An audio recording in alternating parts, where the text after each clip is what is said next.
Networks don't talk about it. Government can't tax it. But sports betting is a $200 billion a year business. That's a major U.S. Supreme Court ruling that could open the door for legalized sports betting all across the country. The Supreme Court is giving the green light for states to determine on their own whether they want to legalize sports gambling. Tell Donahue his next pick is good for 20 grand, but I need him to guarantee a win, okay? I need a lock. He's not that fucking good. No, Tommy, he has to. All right, he has to, or else they're going to kill me. Do you realize this, Tommy? They're going to fucking kill me. I can't afford to gamble anymore. I need a fucking lock.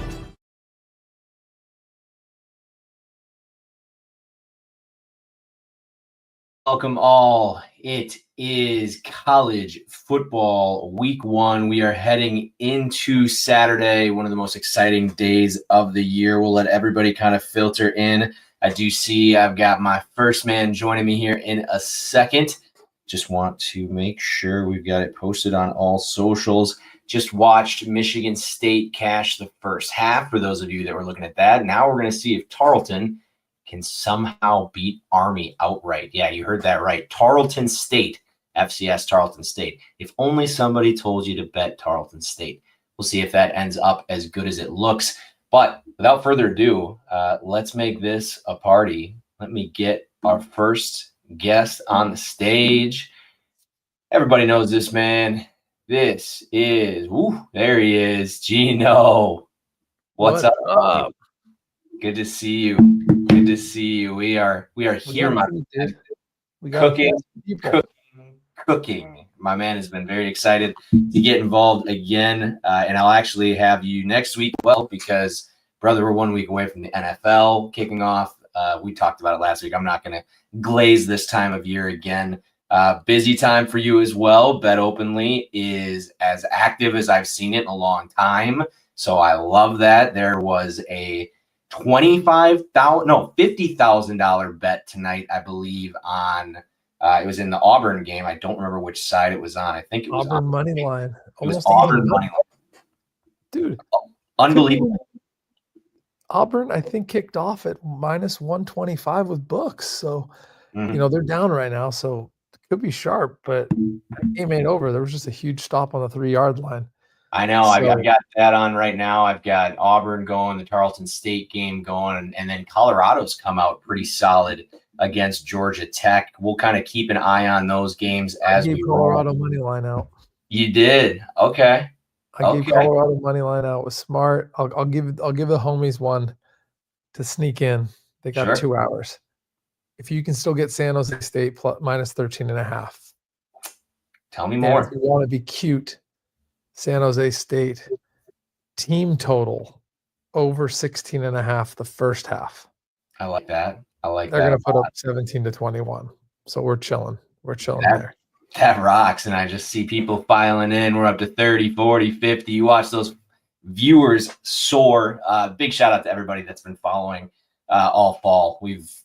If we can get to 10,000 viewers on this one, that'll make 50,000 through the first 5 shows, which is crazy because last year we were getting a few hundred. So we've definitely found the mark on that. We're cooking, brother. Cooking. So without further ado, I'm going to flip this over. I'm going to get some highlights cranking because, dude, it's time to get into some games. I asked Gino, I said, gee, what are we betting this weekend? He's like, the big 3. What the fuck else are we betting? So I don't think play on each. I don't think we can start anywhere else. We need to start with the big one. It is the rematch of the college football playoff from 1 year ago. Get this going in the background. But Gino, where are you standing as far as Ohio State and the boys down at Texas? We have Arch Manning finally getting it going. Where do you stand in this game? All right, so I'm going to be boring but direct. Arch Manning has the name. He has the hype. He just doesn't have the snaps yet.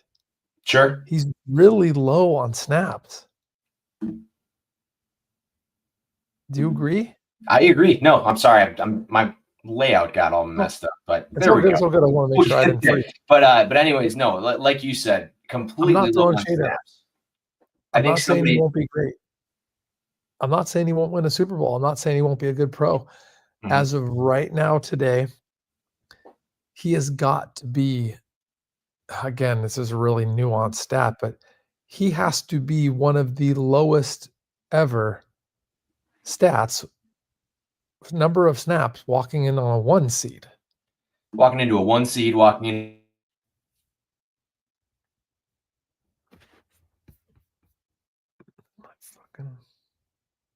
Did I lose you? Is it me? I don't know if it's me or him. Can someone in the comments tell me if it's me or him? I can't tell. Just me? I just keep talking. I can't even tell. The comments aren't there. I don't know. I'm like, I'm back. I don't think my old school laptop here, I've got my Mac from when I was in college. I don't think it liked me playing video at the same time as it had both there. But no, I don't know. I got booted. No, crashed out. Let me say this. The kid's young. His name carries weight. I think he has the right head on his shoulders, and obviously he's been properly coached since he could stand. But we're fucking up here. Oh, we're back. We are really going through it. There we go. Stable connection finally back. I'll get my wife, kick her off the Wi-Fi, but no, I'm just saying he's really low on snaps. So what you all think I'm going to say is Ohio State, but I'm actually not. I'm gonna go first half under. I think these two teams are going to feel each other out. Let's not forget Ohio State had a lot of changes, lost some wide receivers. There's a substantial amount of changes on both sides. These are very good defensive ball clubs. So it's an NFL looking like total at 47.5, but I'm going to be cute and go first half under. That's my favorite play in this game. I like that. And I know I was watching, I think it was Vison last night. They were talking, the guys at Circa were the first ones to hang Texas as the favorite. They took in a $500,000 bet. And they're just looking to kind of even that out as they go forward. So a lot of opinions on this game. It's a game that I am not taking a side on. I like your angle with the first half total.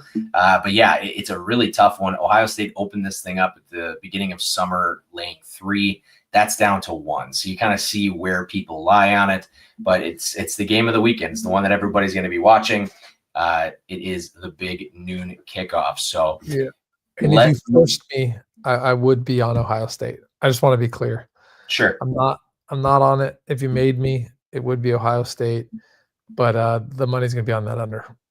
Yeah, absolutely. Well, let's move on then to Saturday night. And also one thing about the 11 o'clock slate, they are going to dominate the ratings because the 11 o'clock slate is kind of garbage for being the first week of the season.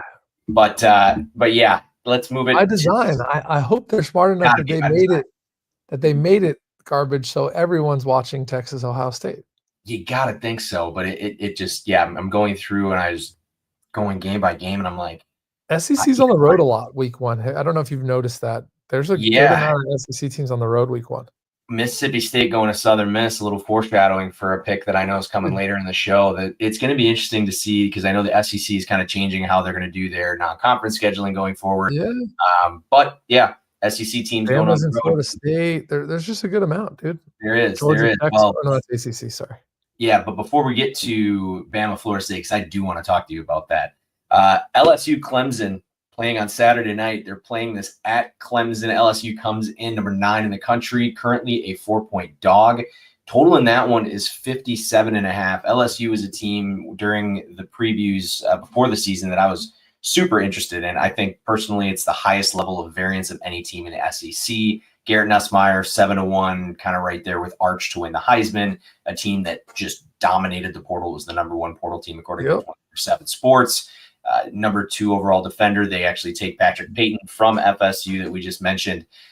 It's going to be interesting. The Anderson boys, the receiver, is going to be a great compliment. I think Nussmeier is solid, but people are really, really high on Clemson this year. If you go through and read any ACC preview, it is They got a 4 seed hung on their name. It is a big time start, and Dabo has to feel good. Clemson, if you're a fan of Clemson, you've got to feel good as well. So I don't personally have any action on this one either, but I'm super interested to hear what you think about this.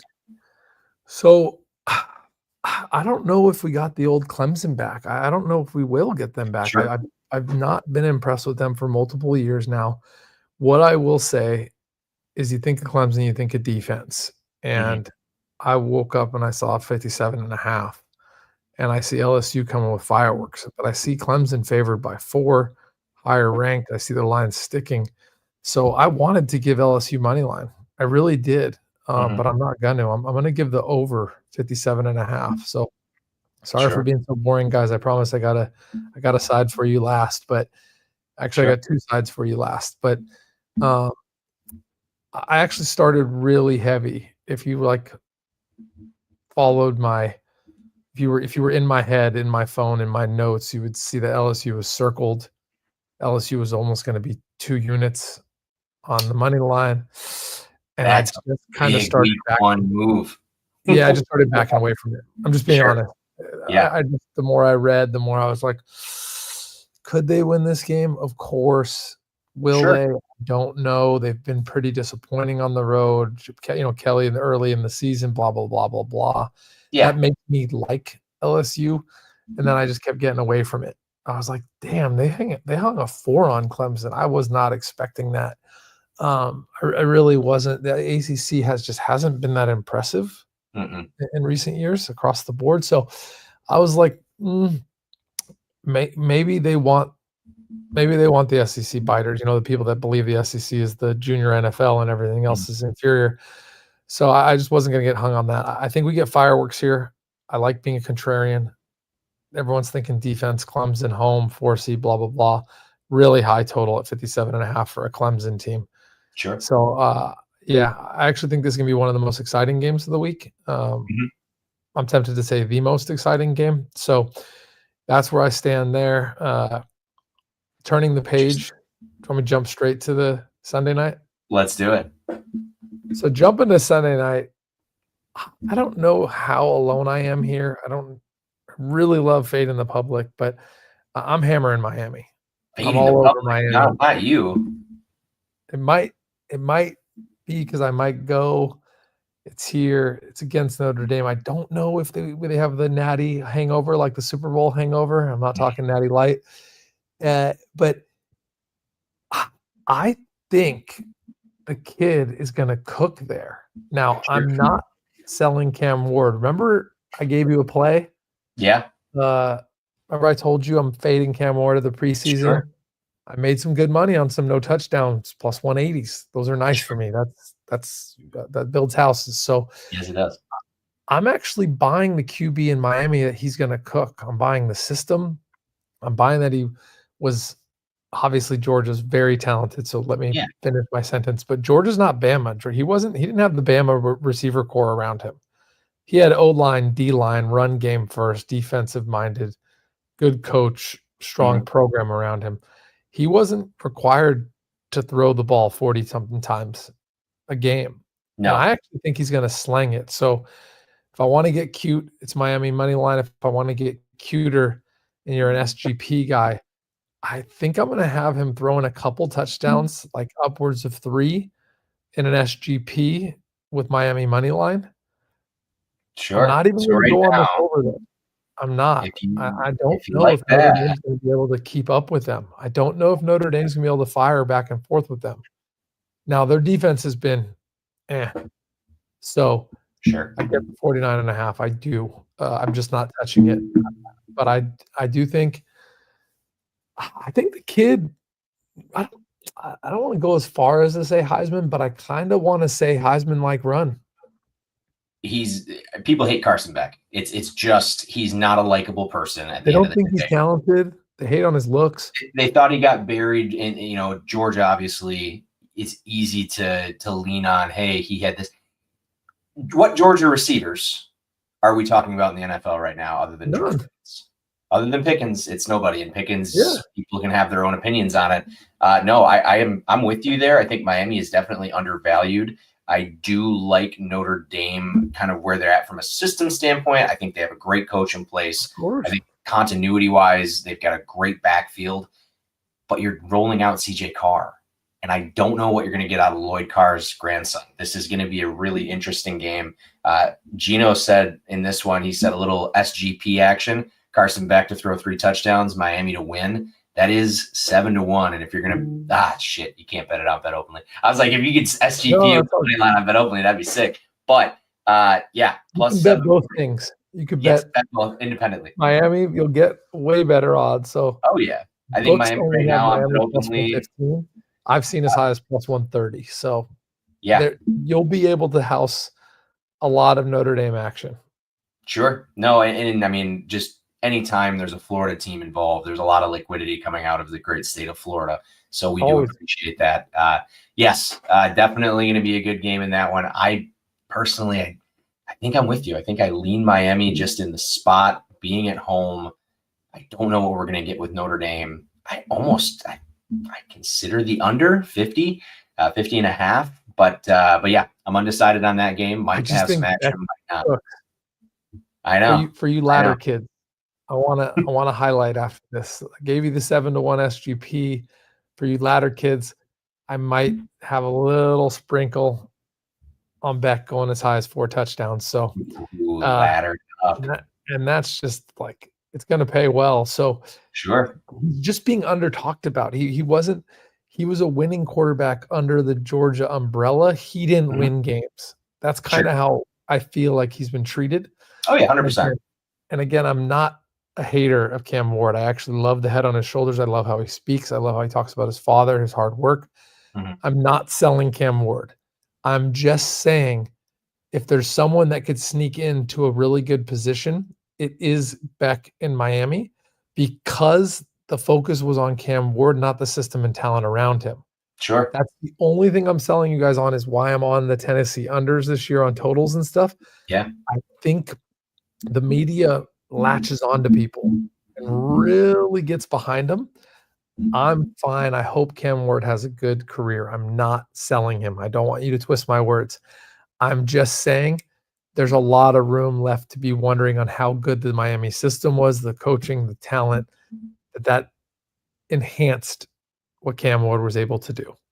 Oh, 100%. Well, and the thing that I worry about with Cam Ward is, we talked about the Syracuse game. It was, hey, go out and do it and go get to a college football playoff. He couldn't do it. They lost 3 games in the regular season in the ACC. And say what you want about the ACC. It's not the ACC. It's not the Big Ten. 3 losses is not going to get it done and move you on to a playoff spot.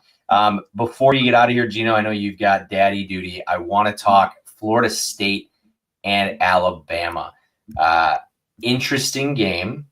You lean Florida State, you said? I've got a bet on Bama. I'm interested to see what you like with Florida State here.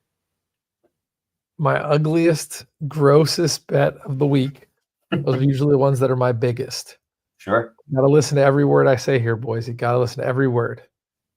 If this moves to 14, I no longer like Florida State. How weird is that? If it locks in at 13.5 or drops to 13, it might be my biggest bet of the weekend.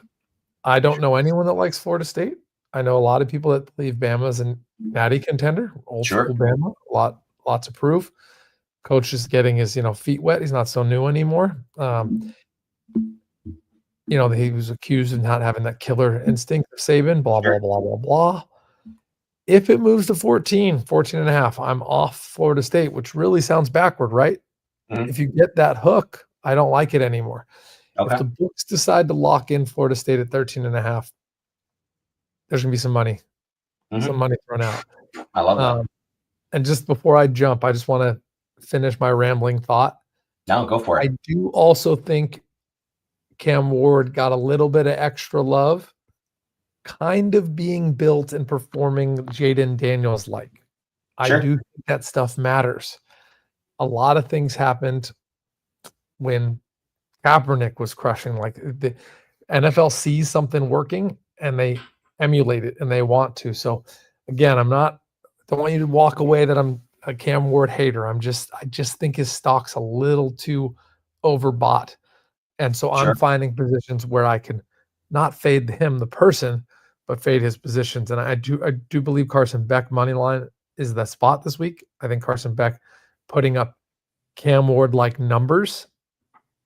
The lines are paying well, really well for what he would have done at even money, plus 120s. You're getting plus 200s, 250s. So, and then I will end my ugliest bet of the week is the Florida State. So I just wanted to complete that thought so anyone with me out in the room can realize what I was saying before they lay down their hard-earned money. Absolutely. Well, anything before you get – what are your thoughts on the Micah Parsons trade? Overpay? My thoughts are, if I'm a Cowboys fan – that's the team total, baby. Well, buddy, I was showing you in Green Bay some love, so I hope you got those futures in early because I didn't. There's not much value on them now. Those lines have shifted. So I was buying the Packers pretty hard all summer. I thought without the trade, they were the clear number 3 in the NFC, no close second. I think so I think it cements that you're going to make moves. You're going to make a run at it. I really don't like that you lost the D line.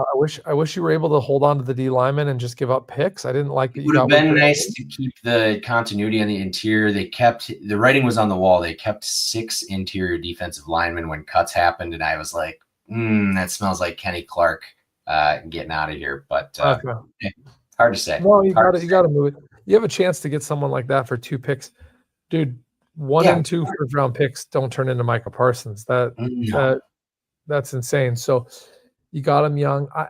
People are gonna hate me for saying this because I'm gonna sound like some business owner capitalistic pig. I fucking hate guaranteed contracts. Oh, sure. I think that there should be a line that if you get a season-ending injury, you should be guaranteed. But I really want commissions. I really want you're fucking making $0 incentive you get $1 million a sack. Sure. No, I don't hate that. I've always thought incentive pay makes a lot of sense, but unfortunately, that's not the world we live in. No, I just think everything needs to be 50% base, 50% commissions. I like that. Actually, I don't hate that at all. I wish I could pay my guys. We are where we are. Your boys got better. You picked up a fucking stud. I think he has something to prove. He was unhappy. Arguing on the other side, if you're Dallas, you're mad. I get it. But, dude, if a star these days is not happy, holding on to him is the dumbest thing you can do. Terrible. Get every dollar. I felt about it when all the Giannis stuff was happening over the last few years. Bucks fan, it's like, hey, obviously I want to keep him. But at the same time, I don't want him to expire and I got nothing for him in 2 years. No, you don't. So you got to kind of play that game. And I'll tell you again, way lower on the star ranking. The Niners played Ayuk as poorly as possible. Oh, sure. He should have been on the chopping block. We should have traded for a player that was equal to him or a little less, not a pick. We're underbidding at the 3rd round. Sure. And we messed that up all over town. Same with Debo. We again, it's going to take a miracle to get us the Super Bowl, but we do have the schedule to do it. I swear to God, we do. It's just we're not. As much as they do say you guys do have the right coach, he's been getting some heat over the last couple of years. Yeah, we'll be fine. It's still one of I think the top 3 minds in the NFL. Dude, we picked up a little lightning, the fact that we lost our running back. So I'll let you go, though. This is a college show. I could talk Niners, Green Bay Packers all day. Well, guess what, dude? We get to do it 1 week from yesterday. Next Thursday, you've seen it scrolling. We are going to be live. Myself, Gino's going to be on there. Dan Koob is going to be on there. Dan Koob just suited up for the Savannah Bananas and did their college show with the Savannah Bananas. So I'm super excited to hear about that next week. But Gino, thank you very much, man. We always appreciate it anytime we can get. I just got to sneak in one ad. Yeah. Bet Openly added Daily Survivor for baseball. 2 of them out there right now for football, by the way. We added NCAA football, Weekly Survivor, top 25.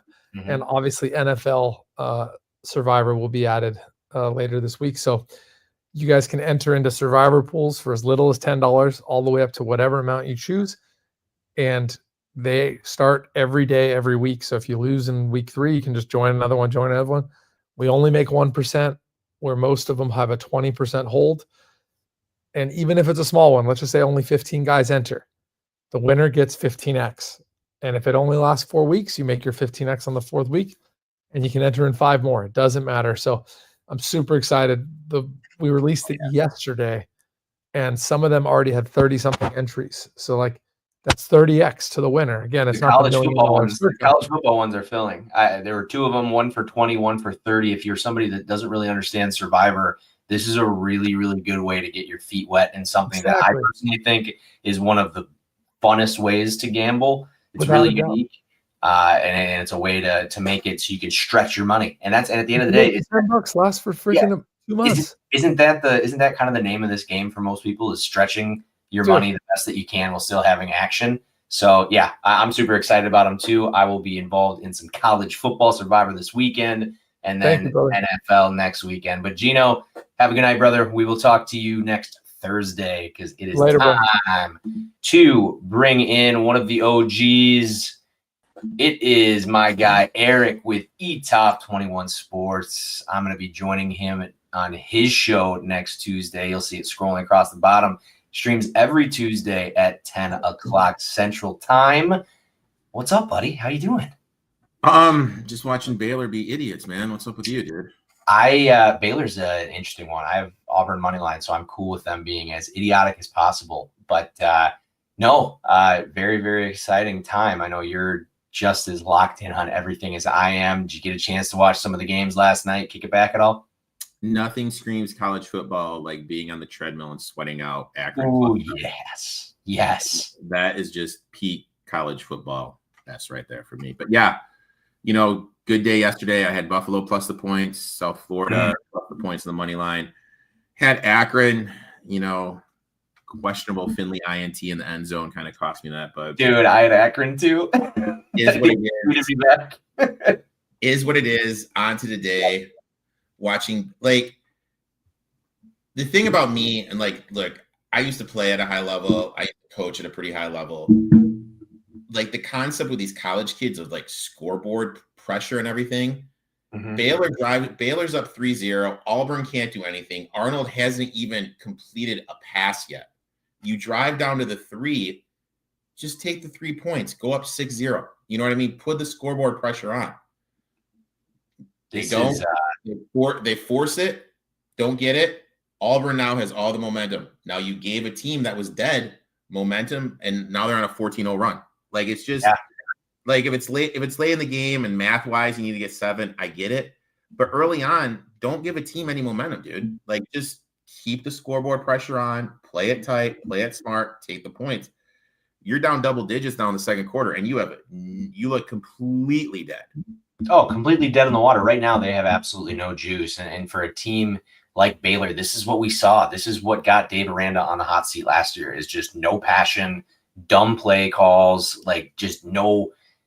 It's a team that felt like they found their identity at the end of the season, and I've yet to see that identity of being able to pound the rock and playing solid defense here in the first half of this one. Are you watching Colorado at all? They're up 7-3 right now on Georgia Tech. Is that any game you have action in? I have no action in that. The only other game I did today was CMU, just because, full transparency, I grew up in Mount Pleasant. That's right. I may have gone to a couple practices, saw this new rushing attack. This is going to be like Army East. They're going to really limit possessions. San Jose State, they lost a lot. They lost Nick Nash, which is absolutely huge. And plus, they lost their second wide receiver, their number 2 wide receiver. Even though their defense is stout, I think CMU is going to be able to control the ball. And I got them at 14. That's a lot of points. So that's so many.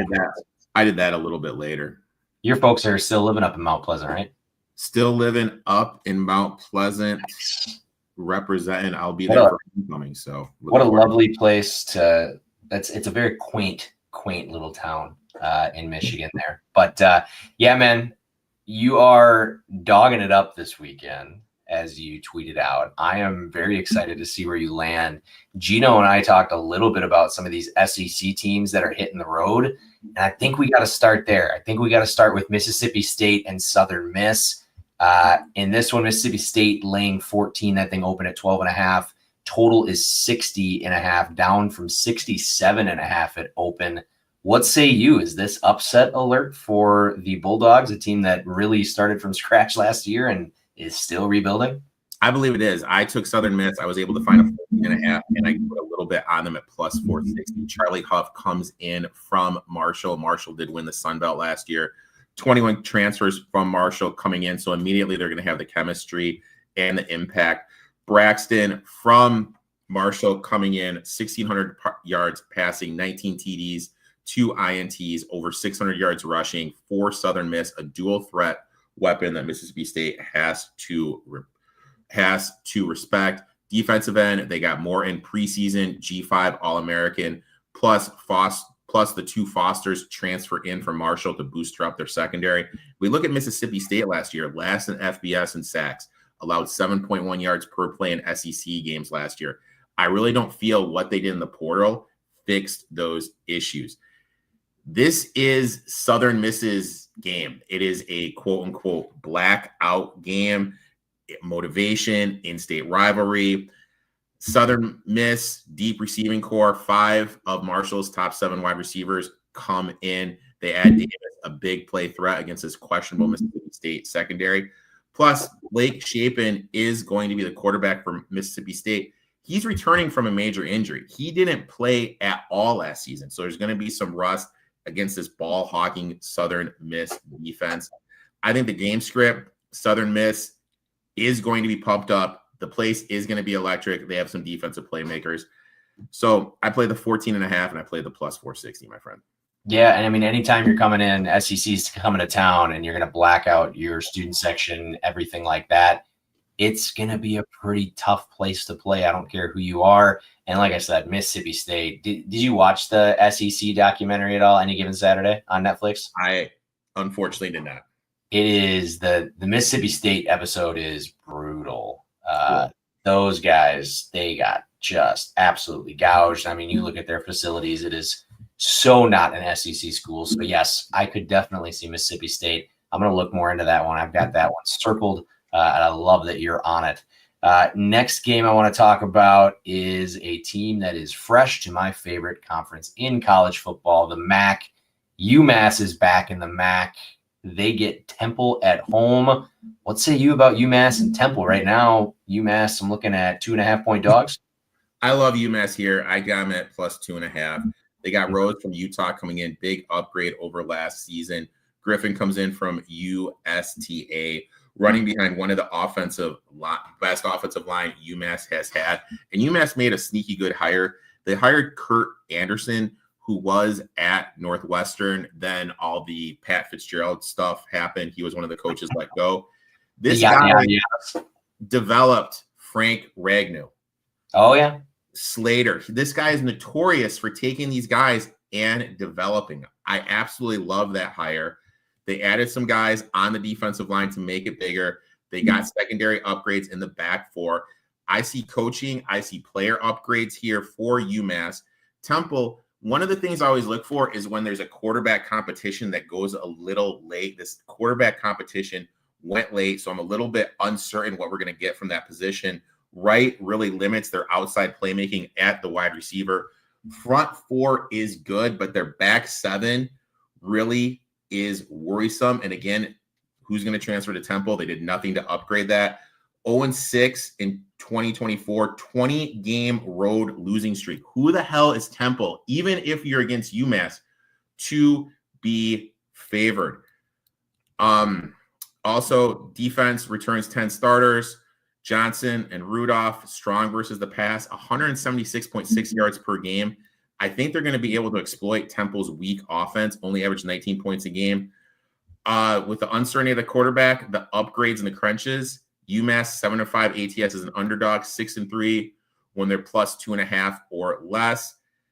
And this just comes back to me. Who is Temple to be favored on the road when they've lost 20 games in a row? And Baylor's fucking going for it again. Excuse my language. Oh yeah, excuse your language on this program. No, dude, I'm with you. And gentlemen, that is going to be the gong means that we are riding. The boys are riding on UMass tomorrow. I love UMass in this spot, actually. When you sent over UMass, I looked. I cherry picked a little bit. I wanted to see where you're at just to see if there was anything that I could correlate with. UMass is a team that I talked about as one of the teams that are heading in the right direction heading into this season. If you look at the way they ended their season last year, so they played Mississippi State actually and hung 20 points on them and hung with them till halftime. They then only lost to Liberty by a point. They then take Georgia to a 7-point game with 40 seconds left in the first half. And then Georgia wins that one 59-21. And then you almost upset UConn to end your season. So UMass is definitely headed in the right direction. I agree with Eric. And again, that is I love this gong. I love it. They just added a sound. I didn't even know the sound effect was coming. That was totally unexpected.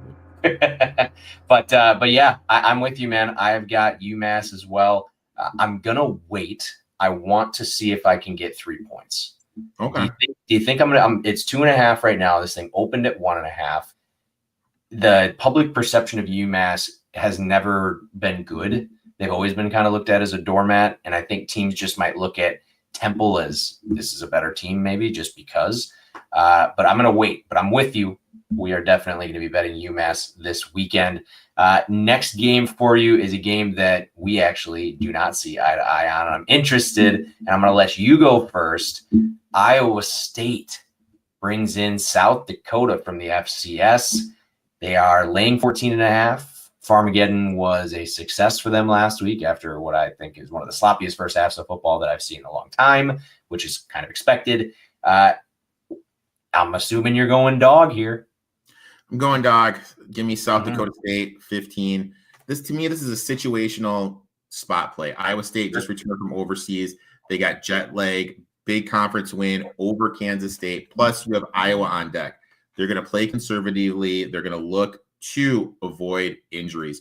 Historic trend over the last 20 years, teams that are playing their first game against the team playing their second game, 56% against the number of 7.3% ROI. When we look at South Dakota's offense last year, 436.9 yards per game. Bowman top 5 in program history for passing yards and TDs. Pierre comes back, the running back. They scored 40 in 8 straight games last season. Week 0 against Kansas State. They really struggled against the run. Iowa State is, historically speaking, 3 of the last 5 FCS matchups have been cited by 14 points or less for Iowa State. South Dakota State, look, they reached the semifinals of FCS level last year. Their quarterback returns, their running back returns. To me, this is just one of those things. South Dakota State should not be able to hang, but you play the spot, and I'm playing the spot here, so I'm taking them plus the 14.5. Anything over 2 touchdowns. If this dips under 14, then I wouldn't take it. Sure. Well, and like Gino talked about, when you're crossing those numbers, it means a lot more when we're crossing 14 to 13, 14 to 14.5 than it does crossing 15 to 16 and numbers that are insignificant. So I'm not completely against you. Both of us can win our bets. All that needs to happen is Iowa State needs a quick start. I've got Iowa State 8.5 in the first half. I do think that if you're looking at takeaways from Farmageddon, the sloppiness, the field, all that stuff, systematic things, whatever. Starting fast, I think, is the biggest thing. And at home against an FCS opponent, you're a top 25 team and you're only laying 2 touchdowns right now. Vegas knows that you have a little bit of a somebody that could sneak up on you. I don't actually hate you taking the full game because I also think that the Iowa look-ahead factor is definitely something that could get Iowa State backdoored if they take the foot off the gas pedal at the end. So I don't disagree with you. I've just got a little bit of a different angle on that one. Moving down the line, we move to UTEP. Let's keep UTEP and Utah State here. Currently, that line, and it's an interesting one, it opened up at 3.5. It is out to Utah State laying 6. Total in that one is 60.5. Are we betting the Miners hardly know her? Dude, I'm taking UTEP. I'm taking the Miners here, dude. And nice. Those things, it's just dirty and I hate it. But to me, it comes down to the offensive line. They went out, everyone on the offensive line is over 315 pounds, and they're facing one of the smaller defensive lines in the Mountain West. Utah State is really small in the trenches. And then on the flip side of that, Utah State, nobody on the offensive line has a career start. So to me right there, I'm a big trenches guy. UTEP automatically has the advantage in the trenches. I think they're going to be able to give Malachi Nelson, a former 5-star recruit, time in the pocket. They have Odom on the outside, establish that connection, get the run game going. Nelson, former 5-star, redshirt sophomore, elite potential, dual threat ability, creates matchup problems for Utah State's rebuilt defense. Utah State, led by Johnson and Davey, they added Campbell to improve the secondary. I think the Orange Swarm's back, baby. I think they're going to make Utah State struggle. Now, last year, their defense was brutal, 129th nationally. Utah State, 37.8 points a game. They lost all their key players. Very uncertainty under Brocco Mendenhall is coming in from New Mexico. UTEP improved offense, improved defense in the trenches. You got Nelson's talent. Look, I think the wrong team's favored here. I think it's one of those things people are just looking at the name UTEP and they just say, hey, they were brutal last year, brutal the year before. I played them +6 and +195 on the money line. Nice. A little bit of both sprinkles. Are you a big sprinkle on the money line guy when you're less than a touchdown? I am a big sprinkle guy, more at home than on the road. Got it. No, makes sense. Definitely makes sense. Yeah, I don't have much. I kind of looked into that game. I definitely would probably lean the dog. It's one of those games early enough in the season that I don't have much of an opinion. So definitely another trendy dog there for our guy, Eric. Moving down the line, are we taking 10.5 in our next one? I actually got 11.5, buddy. 11.5. You got a good line. We've got Rice on the road against Louisiana. Currently, I do see 11.5 out there on FanDuel. So yeah, 11.5, 47.5 is the total in this one. What do you like about the dogs in this spot? Rice is switching to a triple option Army style offense under their new coach. So exciting. At Davidson, led FCS in rushing 6 times, averaging 315 yards per game. Louisiana's defense only returning 4 starters, and they're going to be forced to adapt to an unconventional base triple option. And last year, their defensive line was the weakness of the defense. So they really don't know what they're going to be getting into. They're replacing their 2 top linebackers, going to take a step back. Rice defense returns Wyatt, who led them in tackles 2 seasons ago. Defensive lineman Blake Bushnell, who's going to be able to exploit some gaps, get to the quarterback. Rice, looking at last year, 2-0 when they're 11.5 points or more. Louisiana tended to struggle covering these big numbers. Walker Howard from Ole Miss transfers in. Limited experience. We really don't know what we're getting from him. 7 new defensive starters. The season last year ended with 2 lopsided losses. Is that going to linger in to this season? I think Rice is going to be able to capitalize on Louisiana's early jitters. First game at home against the team you should be playing a quote unquote big conference, laying double digits, and you don't know what you're going to get against a rushing team with a defensive line, which was awful last season. It did nothing in the portal. To me, it just makes all the sense in the world, because right now, if this was Army and Army was good, we'd all be jumping over this total. You know what I mean? Or Navy. So it's just kind of like the same mindset. You have a team that's going to limit possessions, run the ball. So I'm going to take Rice here. I got 11.5, and I sprinkled +360. Thoughts on 47.5 for a total in this one? It's one of those things, big number, high total. One of the big trends that I gave out, and I don't remember it off the top of my head, but it had to do when the total was 48 or higher, because like it was with Buffalo last night, and when you're getting 10 points or more.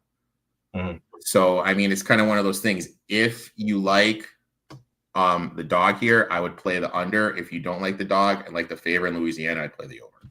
Sure. I like it. And in fact, last time these teams faced off in 2022, very similar situation. Rice comes in 11.5 point underdogs. Rice wins that game outright 33-21. So definitely an interesting matchup there.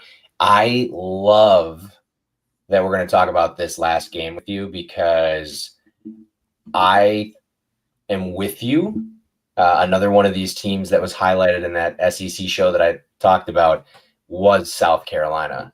And I'll tell you what, the South Carolina hype coming into this season, the Lenoris Sellers hype coming into this season. I put him on the thumbnail, Eric. I put him on the thumbnail. I saw it. You have to give the guy the hype. He was very exciting, but he's also, I talked about the variance with LSU. There's just as much variance with how SC season could go. So do you like Virginia Tech right now? They are catching more than a touchdown. I love Vatek. I played him at +8 and +255 on the money line. South Carolina lost 5 defensive players to the NFL draft. Going to take a step forward. They lost Rocket Sanders, major blow to the running game. And the running backs they have coming in aren't as big as him. Their biggest back is going to be Sanders basically running the RPO. I don't think they're going to be able to get the stuff in between the tackles that they're able to get last year. Defensive line injuries and uncertainty, especially at the opposite edge. Dylan Stewart, limited pass rush. Now, on Vatek's side, Drones, their quarterback, finally healthy, dual threat. They made a phenomenal hire. What has West Virginia always been known for? Their offensive line. They went out and they hired Matt Morey from West Virginia to be their offensive line coach. Wide receiver room got better with the additions of Aiden Green and Devontae Green. Montgomery comes in to be the offensive coordinator. They're not going to drop a step. Their offensive coordinator left to go to Ohio State to be the offensive line coach. I think this is actually going to open up a little bit more. Uses Drone's dual threat ability better. Then they made another great hire. They bring in Skyfies. I think I'm pronouncing that name wrong. NFL experience. He was at Arizona last year. I always like when these young coaches drop down from the pro level to the college level, just because I feel they have a coaching advantage. Now, one thing that he's going to be able to do on the NFL level, if you and I are on the sidelines, I just give you a piece of paper and I talk to you about the play. Okay. At the college level, I have an iPad and I can visually show you the play. That's a video. And when you have a guy like that who's coming down from the NFL level, that's just a huge advantage in my eyes. Also, defensive strengths, they return Copeland, Gilliam, Woodson, Keller, ranked 39th in points allowed last year. I think that is going to get better. They went 6-0 when they held points under 24. Drones, mobility, dual threat ability, absolutely love him. I think he's in for an all-time great game. Now, I'm always good at finding these weird treads. Vatek, 6-0 all-time in Sunday games in neutral. 6-0. I know, completely random. Healthy QB, upgraded offensive line, dual threat. South Carolina dropping back down. I love this Vatek team, and we've seen this before. How many times, like last year, South Florida was supposed to be great. South Florida got all this hype in the world, and they lost some games early. They shouldn't have, a lot of injuries. Come out this year, completely destroyed Boise State. Last year, Vatek was getting a hype to be an ACC darling. 1 year removed from the hype. Happens absolutely all the time. I love Vatek here. Give me him +8 and +255 on the money line. I like it too. I'm with you. I think again, it's another game that I'm kind of wait and see. The nice thing about not waiting or not having that game till a little bit later in the weekend. But yeah, I mean, this is going to be one of the best quarterback matchups I think we'll see all season. As far as athletic quarterbacks go, these guys kind of take the cake as 1 and 2, in my opinion. Very, very exciting matchup. I love that you're on the dog again. Before I get you out of here, I do want to know, as far as the, Texas, Ohio State, LSU, Clemson, Notre Dame, Miami, which of those 3 games are you most excited to watch? And any of those 3 games that you have action on that you want to talk about? Well, a girl I used to date is a huge Ohio State fan, so I really hope Texas just shellacks them so I can send her a text message. Nice. I'm really interested to see my thought process with that is what's going to happen with Hartline. How is he going to look like from Chip Kelly? Chip Kelly's now gone. Is Hartline going to be able to do what Chip Kelly did? They also lost their DC. They also lost a lot in the trenches. How is that going to look like?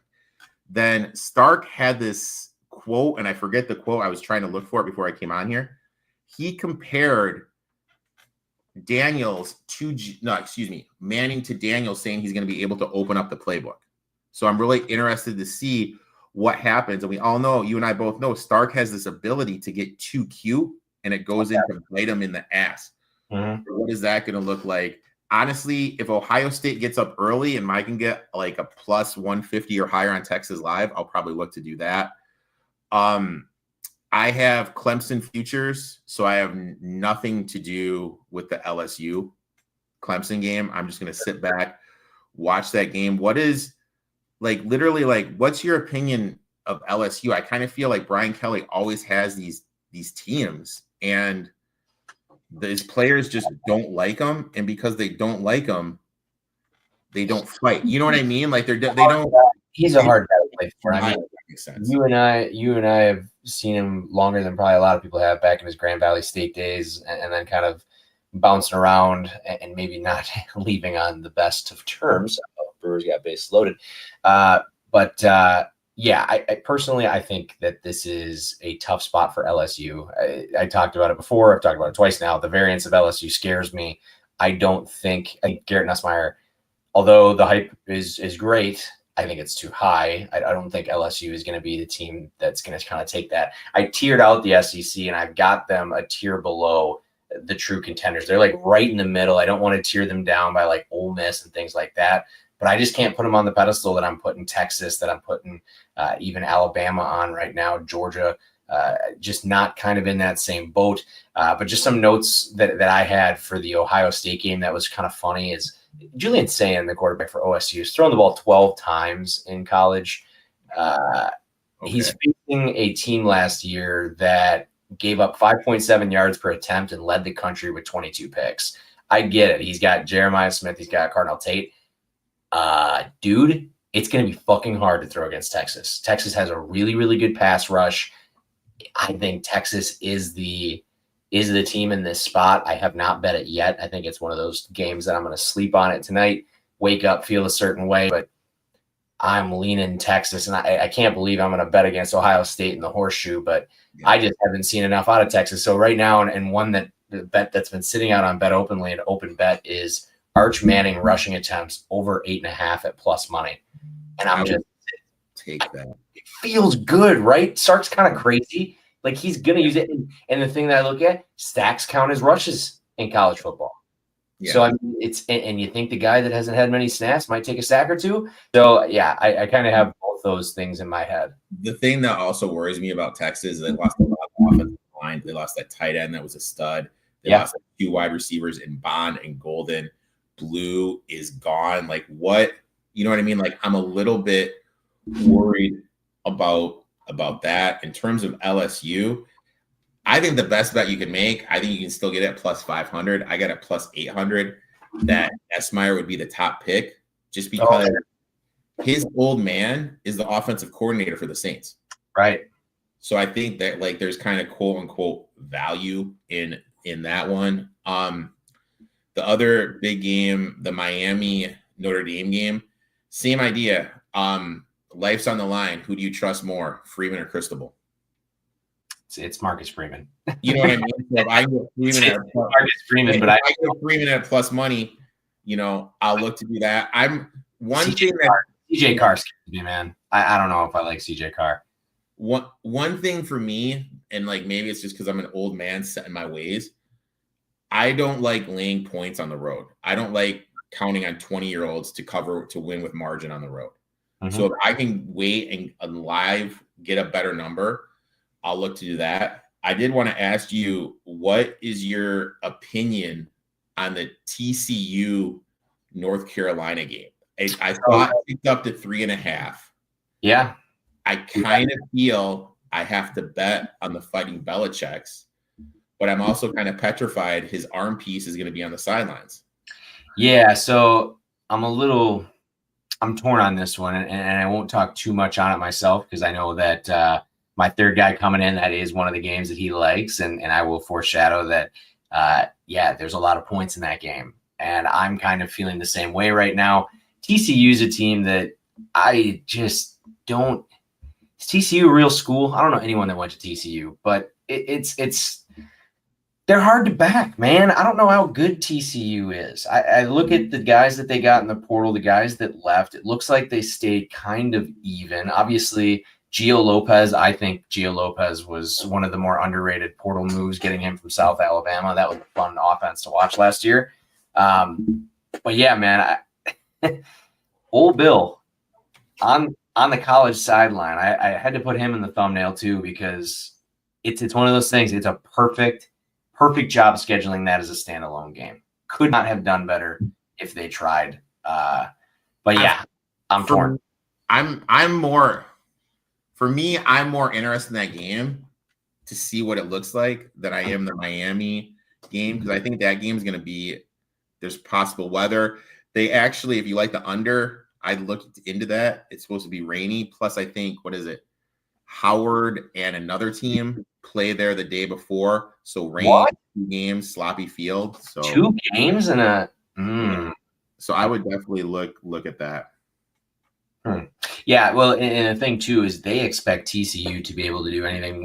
There was one bet that I kind of like. Josh Hoover is the quarterback for TCU. His total is 289.5 passing yards.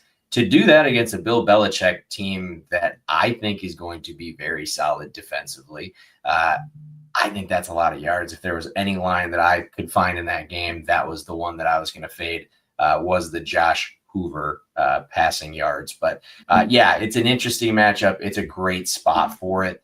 And to go back into Notre Dame and Miami for a second, Gino talked about it. Carson Beck did not get much hype at all coming into this season. Cam Ward, for all the good things you can say about him, I think at the end of the day, it was an underachieving season as a team, and you had a Heisman Trophy caliber quarterback. I don't know how much better Beck gives you or how much better they got as a team going into this season. But again, I just have a hard time backing a young quarterback versus a guy that's been in college for feels like forever. So, yeah, I'm super excited. But before you get out of there, before you get out of here, we do have to talk a little NFL, as there was a little bit of news this weekend, my friend.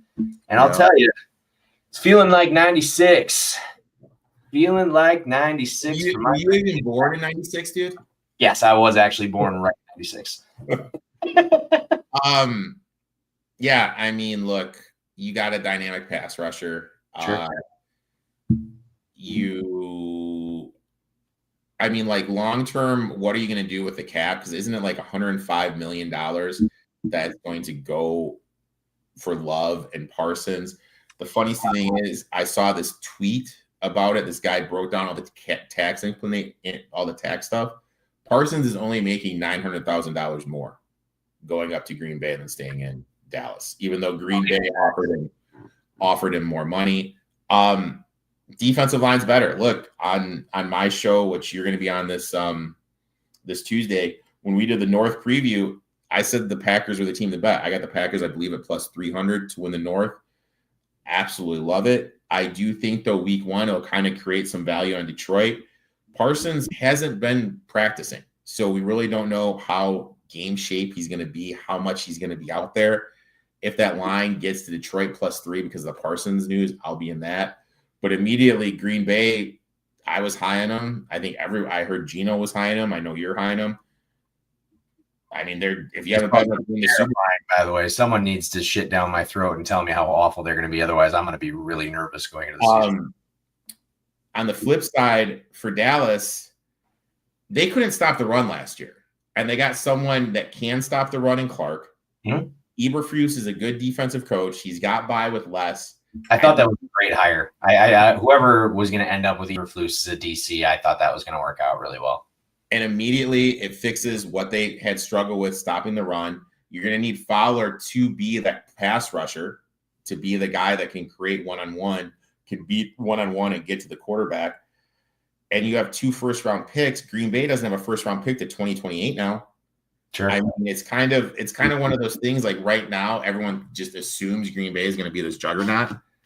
But I mean, if they don't make a Super Bowl, is it? You know what I mean? Like that's kind of one of the things that's always hard to do with Weeze. I mean, who won the Khalil Mack trade? Well, that's the thing that shocks me, or not shocks me, but scares me, is like that's the trade that this is getting compared to. That didn't work out for Chicago. But one thing that was brought up that's a really good point, I think Orlovsky brought it up, is Mike is going into such a better situation. In Chicago, Khalil went into a defense that, yes, it had Roquan Smith, but we're talking about a Packer defense that has Xavier McKinney, one of the league's premier safeties. They've got Edwin Cooper, one of the league's premier young linebackers that I think is going to have a massive jump in year two. I was a little worried that we were going to have to give him up in this trade. And then you got Rashawn Gary and Lucas. You keep Rashawn Gary and Lucas Van Ness, which I thought no way you keep both of those edge guys. So you still have the ability to rotate Van Ness in there. I'm very high on my Packers. They're 12-1 right now to win the Super Bowl. You can get them, I think, upwards of 14-1 if you shop it a little bit yet. There's some books that are hanging silly lines because, honestly, at the end of the day, it's one Jordan Love injury from the whole thing going to shit. There was somebody on our Facebook marketplace up here that was trying to swap their set of 4 Bears-Packers tickets for the set of 4 Lions-Packers tickets, which, for those of you that don't know, Lions and Packers is next weekend. Bears-Packers is the first weekend in December. So shittier weather, shittier opponent. You don't know who's going to be healthy. I don't know who's taking that deal. But I will say I will be up there. Oh, go ahead. I'm sorry. No, I'm just saying I'll be up there. I'm excited. We got our tickets secured and everything and all that mapped out today. I mean, so I'm looking at their schedule right now. If they play Detroit and lose, that price may go a little bit higher. You may be able to get better than 12-1. Sure. With a loss, it has to get better. With a loss, I mean, that'd be a thing. I mean, the Sunday night game right before the bye, when the Packers go to the Cowboys, that's going to be the game. That's going to be so awesome. That was the first thing I checked. I'm like, do we play Dallas? We sure do. Speaking of Dallas, I do want to get your opinion because actually, I don't need to hold your opinion until Tuesday because we are going to talk on Tuesday. I was going to say I want to get your opinion on the Thursday night game because we won't talk before then, but we will talk before then. So I guess let's leave it at that because we're going to have plenty of conversation. We're going to have an hour plus. Anything you want to talk about? Get your hand up like we're in a classroom. What do you got? I was just going to ask you this. As a Packers fan, finish the sentence.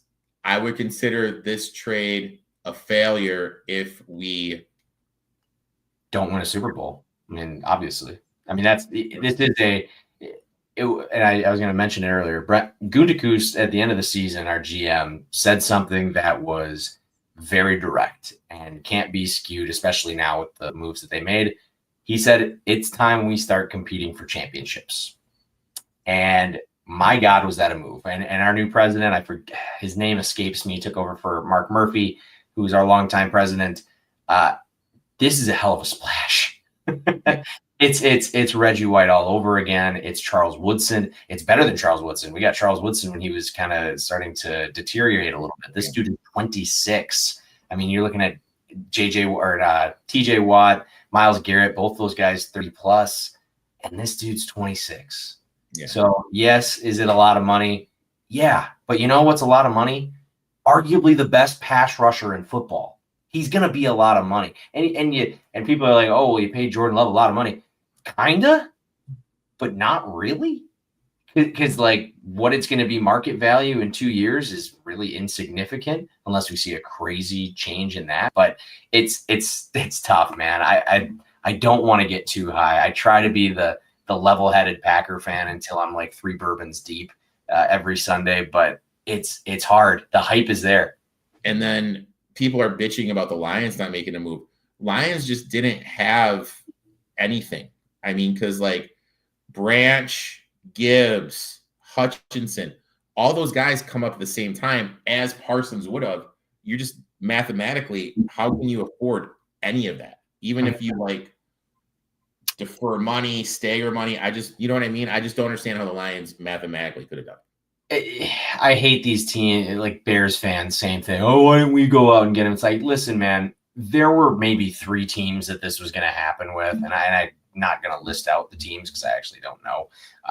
But the fact that it was the Packers, if I'm a Cowboys fan, now in my dad's generation, you growing up, being in the 90s when you were probably right around my age, the Cowboys were our daddy in the early 90s. My dad hated the Cowboys. Well, in my lifetime, I'm the Cowboys daddy. Yeah. I run Dallas. So the fact that we get their best player, and that's the other part of it, is they said it perfectly on Get Up. The Packers traded for the best player on their roster. Yeah. How is that a bad play no matter what? First of all, I'm not that old, dude. I was in grade school in the 90s, man. You know what I mean? Like I'm not that fucking old. I'm so sorry. I'm not that fucking old, dude. I'm sorry. Dude, I'm just fucking with you, man. I'm just fucking with you. But yeah, no, dude, it's exciting time. I am just so stoked to be in a time where my team is competitive again, because there was just as easy of a chance where things are going to be like where Badger football is right now. I had to watch Badger football go into halftime with Miami of Ohio last night at 3-0, watching our transfer quarterback go down for the third straight season, which apparently is not a major injury, and he's apparently going to get back before the Bama game in week 3. Yikes.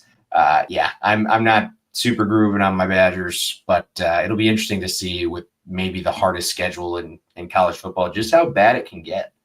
But yeah, man, that's all I got for you. I don't want to talk too much NFL because, like I said, Eric and I are going to run through all of that come Tuesday at 10 o'clock. That is at ETOF21 Sports on Twitter. And then I believe on YouTube it is ETOF21.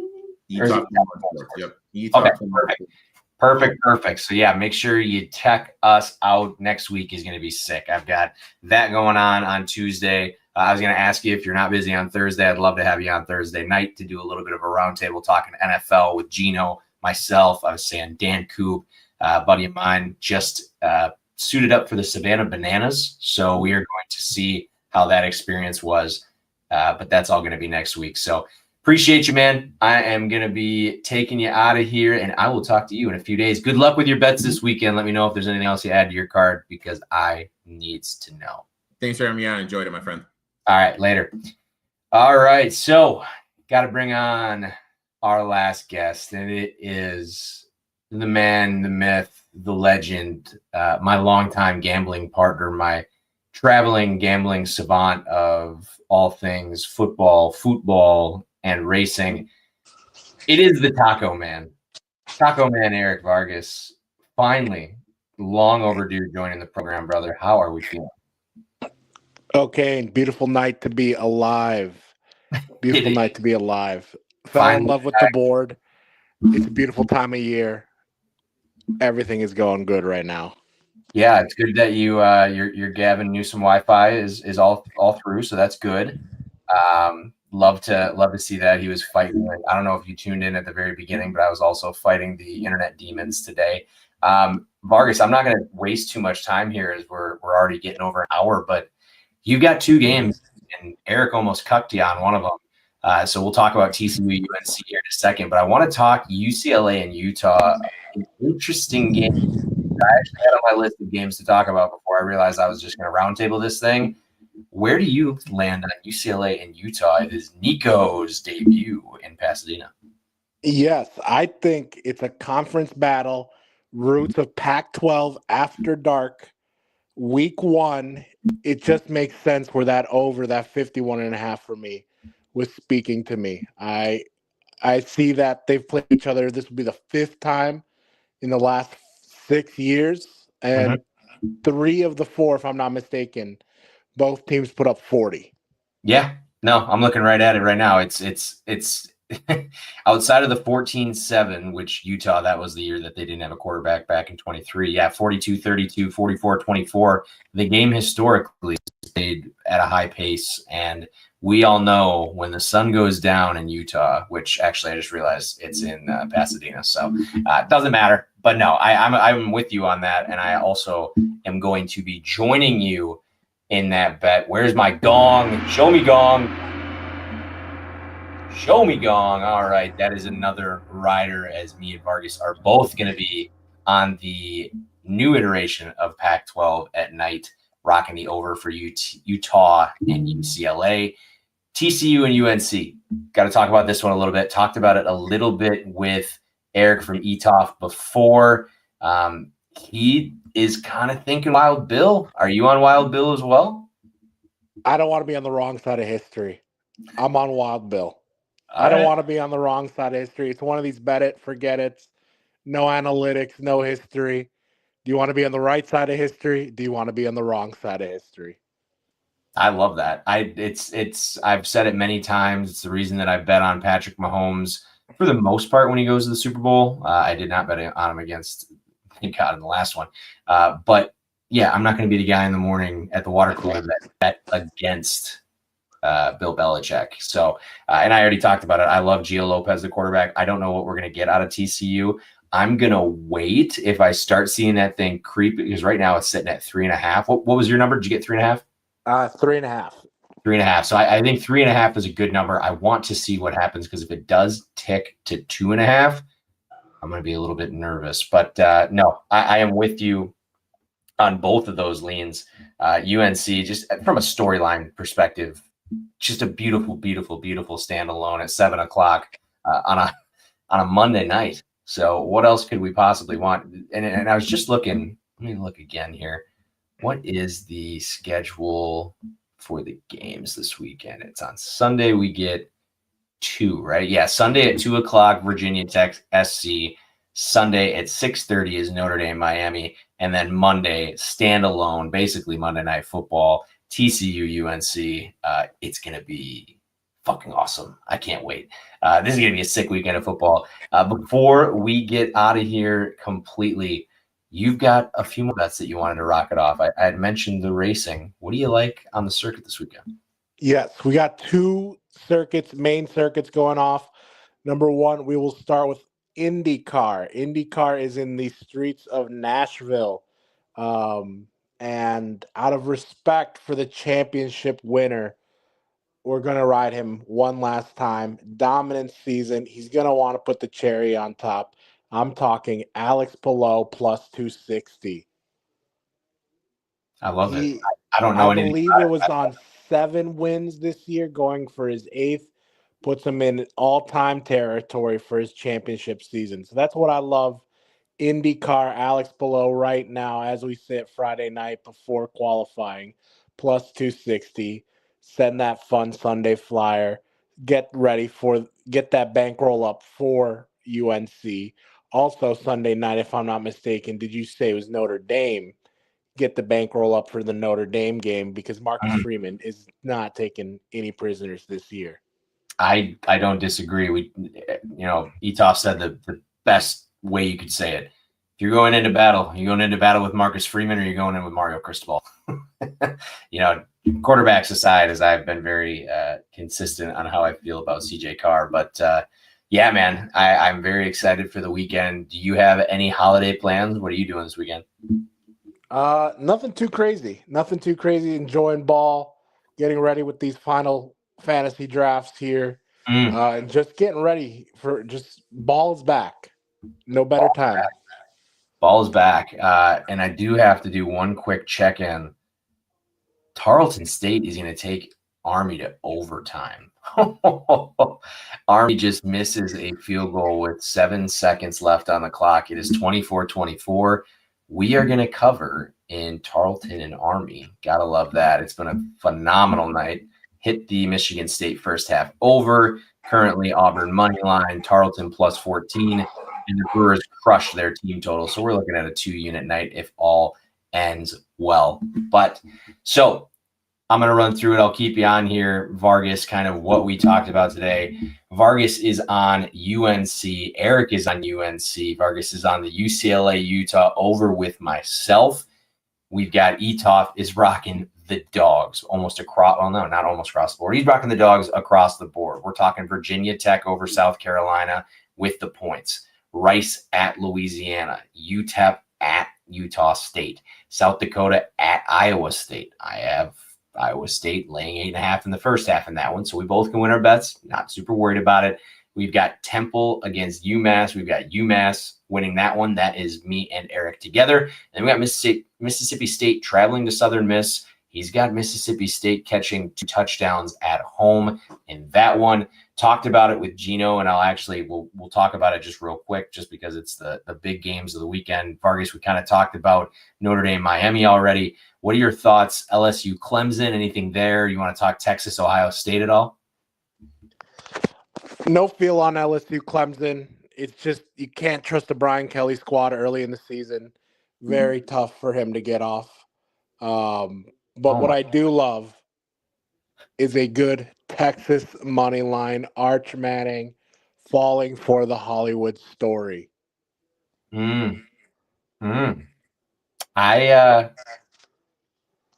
also going with Arch. Actually, I think I have talked myself into the Arch over 8.5 rushing attempts because it is still available on Bet Openly, and I'll probably end up taking it. I just had to post this on the bottom. I missed this an hour ago in the comment section. My boy Paul, my favorite dad on the Northern Illinois circuit, wife just told me we're going to the zoo tomorrow at 10 a.m. Unfucking believable. Well, I can one-up you, Paul, and I won't say names. A certain gentleman that was the best man at my wedding that has a small child right now, which best man actually narrows it down to 2 people, but Vargas, you know, the one with the child. His 1-year-old's birthday party is next Sunday at 12:30. It is 30 minutes after NFL kickoff. Amateur. I will be at the Packer game. My wife may be there. You're asking for an all-women party at that point, but that's some amateur hour. I do not blame you on that call. Dude, it's I read the thing and I'm like, I saw the date and I'm like, that's either a Saturday at 12:30 or it is NFL Sunday at 12:30. And brother, it's not just NFL Sunday. It's NFL Sunday week 1. So big shout out to my friends. I won't be there for the birthday party, but it's because I'm actually at a game. I'm not skipping it to watch games, which might have done that anyways, but neither here nor there. Neither here nor there. She's going to get a hell of a gift from me. So no, that's all I got. Hour and 15 minutes just over. Couldn't quite crack that 5,000 viewer mark. We end up in the 4,800s, but beggars can't be choosers. Didn't quite hit 50K through the first 5 streams, but we're going to get there next week as I've got Thursday night. I'll probably bring Vargas back in here if you're available next Thursday night, my friend.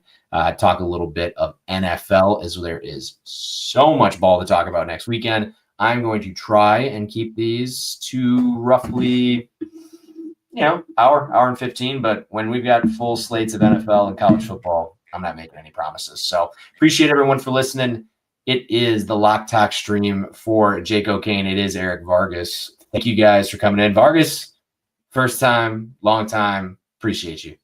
Love it, brother. Thank you so much for the opportunity to talk some ball, talk some lines, and have some fun tonight. Have some good bets for tomorrow, and we'll definitely touch base NFL season.